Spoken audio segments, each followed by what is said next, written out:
ایک اور واقعہ یاد آ گیا، میہ فارقین شام کا شہر تھا اور اس کا قلعہ تھا پہاڑ پر، 1 سال صحابہ اس کا محاصرہ کر کے پڑے رہے، خالد بن ولید جیسے فتح نہیں ہو سکے۔ تو خالد بن ولید رضی اللہ تعالیٰ نے اعلان فرمایا کہ سارا لشکر روزے رکھو کہ اللہ اس کو ہمیں فتح کروا دے۔ پہلے دن روزہ رکھا گیا۔ خالد بن ولید افطاری کے لیے خیمے میں آئے تو افطاری کوئی نہیں تھی، تو ان کو خیال آیا غلام میرا بیمار ہوگا، انہوں نے پانی پی کے روزہ افطار کر لیا۔ اگلے دن پھر ان کو خیال آیا، اگلے دن آئے تو پھر افطاری کوئی نہیں، پھر ان کو خیال آیا کہ غلام بیمار ہوگا، پانی پی کے افطاری کر لیا۔ تیسرے دن پھر افطاری کوئی نہیں تو اس کو بلا لیا، کہا بھائی خیریت ہے، آپ بیمار ہیں؟ کہا جی نہیں۔ کہا میری افطاری نہیں ملتی مجھے۔ کہا جی میں تو روز رکھتا ہوں۔ کدھر؟ کہا جی خیمے میں۔ کہاں چلی جاتی؟ کہا جی مجھے کیا خبر، میں تو رکھ کے چلا جاتا ہوں۔ کہا اچھا آج پہرا دیں گے۔ تو جب اس نے لا کے افطاری رکھی اور یہ ایک طرف چھپ کے بیٹھ گئے تو ایک کتا آیا اور خیمے کے پیچھے سے وہ گھسا اور وہ جو روٹی پڑی تو اس کو منہ میں ڈالا اور بھاگ پڑا۔ خالد بن ولید فرمانے لگے یہ کچھ اس کے پیچھے راز ہے۔ انہوں نے کتے کے پیچھے دوڑ لگا دی اور کتا آگے آگے، خالد بن ولید پیچھے پیچھے۔ تو وہ کتا ایک ندی سی تھوڑے تھوڑے پانی والی ندی میں گھسا، وہ بھی گھسے، آگے ایک چھوٹا سا سوراخ تھا اس میں گھس گیا۔ خالد بن ولید لمبا قد اور پتلے جسم کے تھے، دیکھنے میں لگتے تھے جیسے کوئی مکے دی مار ہے، لیکن انہوں نے پہاڑوں کو راستے سے ہٹا دیا۔ سیف اللہ، اللہ کی تلوار۔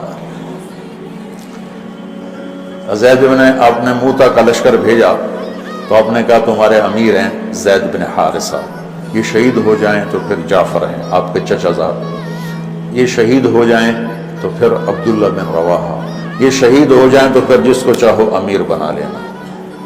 تو خالد بن ولید رضی اللہ تعالیٰ عنہ کی پہلی جنگ تھی یہ موتا، اسلام لائے اور یہ جنگ پیش آ گئی، صلح حدیبیہ کے بعد کی بات ہے۔ تو یہ موتا اردن میں ہے، میں وہاں 2-3 دفعہ گیا ہوں، 2 دفعہ گیا ہوں۔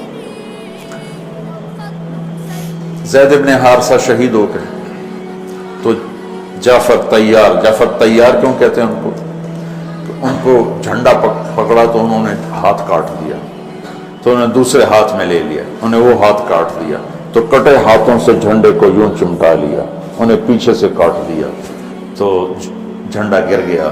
تو اللہ کے نبی مسجد نبوی میں بیٹھے ہوئے تھے اور فرما رہے تھے زید آگے بڑھ رہا ہے اور قتال کر رہا ہے اور وہ قتل ہوا اور وہ گیا جنت میں۔ پھر آپ نے فرمایا اب جھنڈا جعفر نے اٹھایا ہے اور وہ آگے بڑھا ہے، اس کے دونوں ہاتھ کٹے اور وہ گرا اور وہ گیا جنت میں، اور اس کے دونوں ہاتھوں کے بدلے میں اللہ نے جعفر کو 2 پر دے دیے ہیں جس سے وہ جنت میں اڑتا پھرتا تھا، اس لیے ان کو کہتے ہیں جعفر تیار۔ یہ اللہ کے نبی کی خوشخبری تھی کہ جعفر کو اللہ نے 2 پر دیے ہیں جس سے وہ جنت میں اڑتا پھرتا ہے۔ پھر آپ نے کہا اب جھنڈا اٹھایا عبداللہ بن رواحہ نے، وہ آگے بڑھا، قتال کیا، قتل ہوا، اور تھوڑے لمحے کے بعد فرمایا وہ گیا جنت میں، جھنڈا گر گیا، اب کوئی اٹھانے کی ہمت نہیں رکھا۔ تو ثابت بن اکرم ایک انصاری صحابی ہیں، انہوں نے جھنڈا اٹھایا، کبھی جھنڈا پکڑو، جھنڈا پکڑو، ہاتھ سے نکل رہی ہے جنگ۔ تو لوگوں نے کہا تو ہی پکڑ لے، تو بدری آدمی۔ ثابت بن اکرم بدری صاحب، کہا بھائی میرے بس کا نہیں ہے، کسی اور کو پکڑاؤ۔ تو افرا تفری میں کس کے منہ سے نکلا خالد کو پکڑاؤ، وہ نہیں پتہ چلا، شور شرابہ تھا، تو کسی نے کہا خالد کو پکڑاؤ، یہ کہنا تھا کہ سب نے کہا خالد کو دو، خالد کو دو۔ اب اللہ کے نبی خاموشی سے اوپر دیکھ رہے ہیں، ایسے سامنے سناٹا اور ادھر یہ ہو رہا ہے، تو آخر سب نے کہا خالد تو جھنڈا اٹھا۔ وہ کہنے لگے میں تو نیا مسلمان ہوں اور میری پہلی جنگ ہے، بابا کسی پرانے آدمی کو دو۔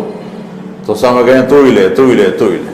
تو خالد نے ایک ہاتھ میں جھنڈا پکڑ کے دوسرے ہاتھ سے جب یوں تلوار لہرائی نا تو میرے نبی نے فرمایا واللہ نے اپنی تلواروں میں سے ایک تلوار کو نکال لیا ہے، سیف اللہ، سیف اللہ۔ اس دن آپ کے ہاتھ سے 9 تلواریں ٹوٹیں لڑتے لڑتے، پھر اللہ نے ان کے ہاتھوں فتح نصیب فرمائی۔ 3000 کے لشکر نے 1 لاکھ پہ غلبہ پایا۔